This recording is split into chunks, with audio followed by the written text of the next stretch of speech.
Stop practicing, start performing. Okay, hello everyone.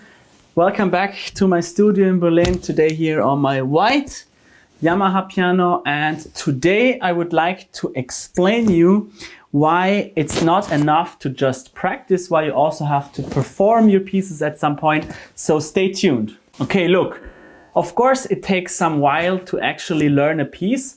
Usually it depends on your level, within a few weeks to a few months. And in this period it's important that you practice your things yourself, that you actually do exercises, that you practice slowly, everything that I discuss in these videos on and on.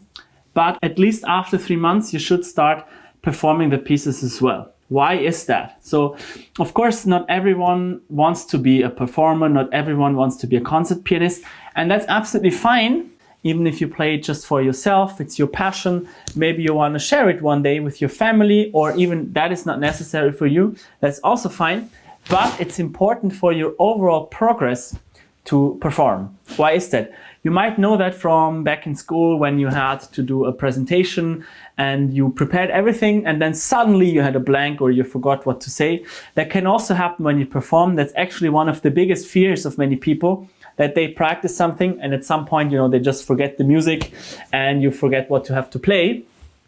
But it's very important to put yourself in that uncomfortable situation and to learn to master them, to learn to deal with that anxiety, because that will again increase the quality of your playing. And it's also important to perform because you will learn actually what from your practice has worked, because in the performance situation itself, you actually know if you know the piece. So many people, they practice at home, they tell me everything works fine, and as soon as they come to play for a teacher, everything is gone.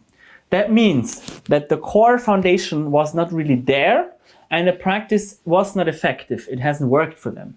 So you need to adapt the practice routines in order to have better results. The performance is kind of measuring your temperature, if you want to say so, to see where you're at right now and where you want to be, and if your practice methods actually have the result that you desire.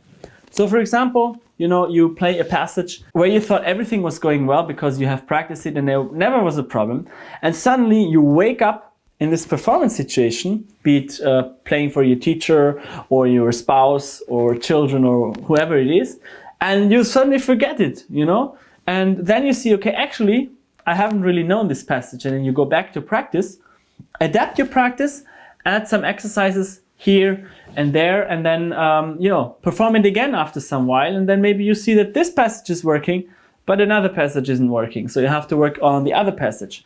And you do this over and over again. It's a very positive feedback loop if you do it in the right way. Of course, in the wrong way, it can go into a downward spiral, and we want to avoid that.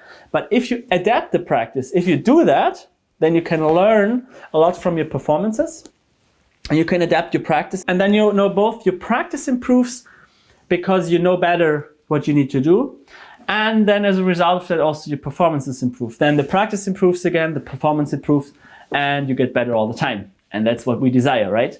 If you do it in the wrong way, however, you'll perform, you get stressed, you panic, you practice even worse, performances get worse, and so on and so forth.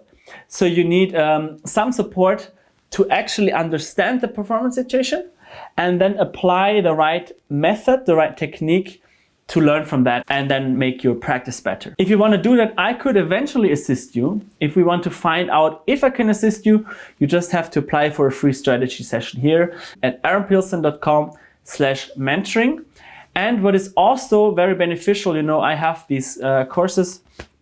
Depending on what kind of program you do, we have to analyze the situation to see exactly which program might be right for you.